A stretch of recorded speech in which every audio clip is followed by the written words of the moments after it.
선한 사람 TV를 애청하고 계시는 국내외에 계시는 성도 여러분, 오늘도 계속해서 바울이 깨달은 화평과 즐거움이라는 주제로 말씀을 드립니다.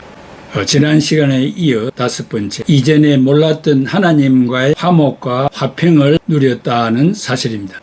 신자가 하나님의 사랑으로 예수 그리스도의 희생적인 죽음을 통하여 죄사함을 받고 의인이라는 칭의를 받았고, 나아가 하나님과 화평, 화목하였음에도 불구하고 아직도 우리는 바울이 체험한 화평과 화목을 맛보지 못하고 그냥 습관적으로 교회당을 왔다 갔다 하고 때로는 당면한 교회 문제들을 이성으로만 판단하고 기도하여 성령의 인도하심을 따라 화평과 화목을 이루어내는 일을 하지 못하고 언제나 좌편에 서서 문제의 인물이 되는 경우를 보게 됩니다.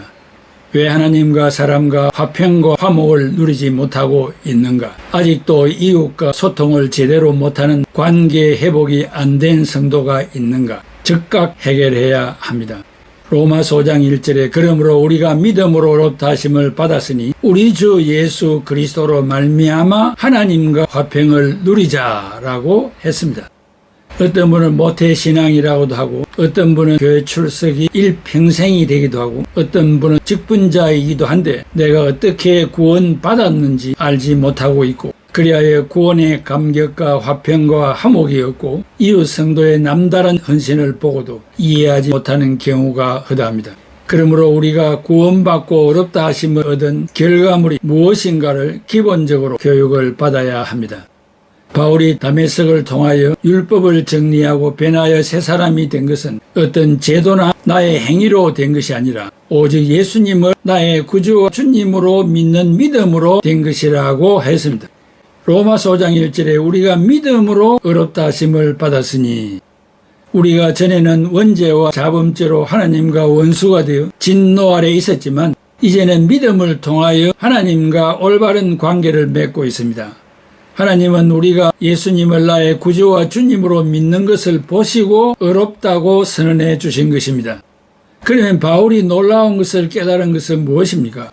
예수를 믿음으로 의인이 된다고 했는데 예수가 무슨 일을 했는가를 깊이 깨닫게 된 것입니다. 예수님은 아무 흠도 없고 죄도 없으신 분이 인간의 모든 죄를 속량하시기 위하여 죄를 담당하시고 십자가에서 대속의 제물로 죽으신 것을 깨달았습니다. 누가복음 23장 47절에 백부장이 그 된 일을 보고 하나님께 영광을 돌려 이르되 이 사람은 정녕 의인이었도다 하고, 요한복음 8장 46절에 너희 중에 누가 나를 죄로 책잡겠느냐? 내가 진리를 말하는데도 어찌하여 나를 믿지 아니하느냐? 베드로전서 2장 22절에 그는 죄를 범하지 아니하시고 그 입에 거짓도 없었으며, 히브리서 4장 15절에 우리에게 있는 대제사장은 우리의 연약함을 동정 못하실 리가 아니요 모든 일에 우리와 똑같이 시험을 받으신 이로되 죄는 없으시니라. 다시 말하면 인간이 해결할 수 없었던 죄의 문제를 우리 대신 의인이신 예수 그리스도가 완전히 해결해 주셨다는 것입니다. 우리가 의롭다 하심을 얻은 결과는 무엇입니까? 로마서 5장 1절에 하나님과 화목과 화평을 누리자는 것입니다. 여러분, 하나님이 주시는 화목과 화평은 세상이 주는 일시적인 안정이나 군인들에 의한 억제력으로 생긴 평화가 아닙니다. 세상의 평화는 힘의 균형이나 억제력으로 유지되지만 예수 그리스도 안에서 누리는 자유와 평화는 죄의 절망에서 나의 영혼이 자유하며 노도 광풍을 헤쳐나가 그립던 고향의 항구로 귀환하는 것과 같습니다. 예수 그리스도께서 주시는 평화는 불안정한 영혼의 깊은 절망과 신음에서 자유케 된 것을 말합니다. 그러므로 진정한 화목과 화평과 평화는 하나님과 화목하는 순간부터 시작되는 것입니다. 우리는 중보자 되시는 예수님으로 말미암아 하나님과 관계가 회복되었기 때문에 우리는 하나님과 화평을 누리고 이웃과 화목하며 살아야 합니다. 이제는 우리가 하나님의 진노 아래 살고 있지 않습니다. 우리는 하나님을 아버지라 부를 수 있는 권세도 받았습니다.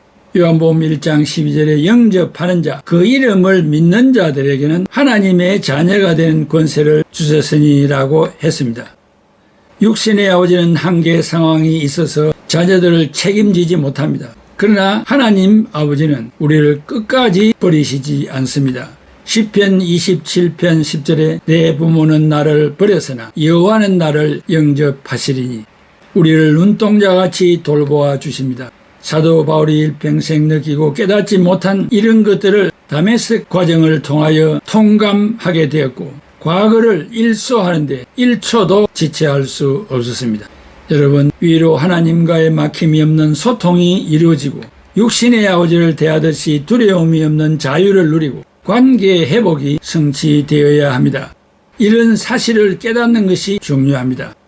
우리는 자유자입니다. 우리는 여주 동행자입니다. 우리는 두려움의 대상이 없는 여생을 사는 자입니다. 오늘도 기쁨이 넘치는 하루가 되기를 바랍니다. 사랑하는 애청자 여러분, 하나님과의 화목이 이루어졌습니까? 화평 관계가 이루어졌습니까? 오늘도 내일도 두려움의 대상입니까? 가정에 같이 살고 계시는 아버지와의 관계가, 부자지간의 관계가, 부녀지간의 관계가 두려움의 대상입니까?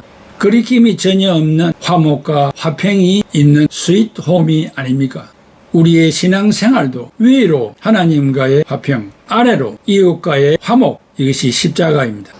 이러한 개인적인 신앙이 교회적으로 이루어질 때 공동체가 하나가 되고, 또한 이런 교회가 있는 지역사회가 위로 하나님과 화평을 전도하게 되고 또 이웃과의 화목을 강조함으로 그 지역사회가 자유롭고 평화로운 안정된 도시가 성취되는 것입니다. 그것이 하나님이 기대하시는 Holy Nation, 이것은 하나님이 기대하시는 성도시가 이루어지는 것이고 사탄 마귀가 틈타지 못하는 아름다운 나라가 형성될 것입니다.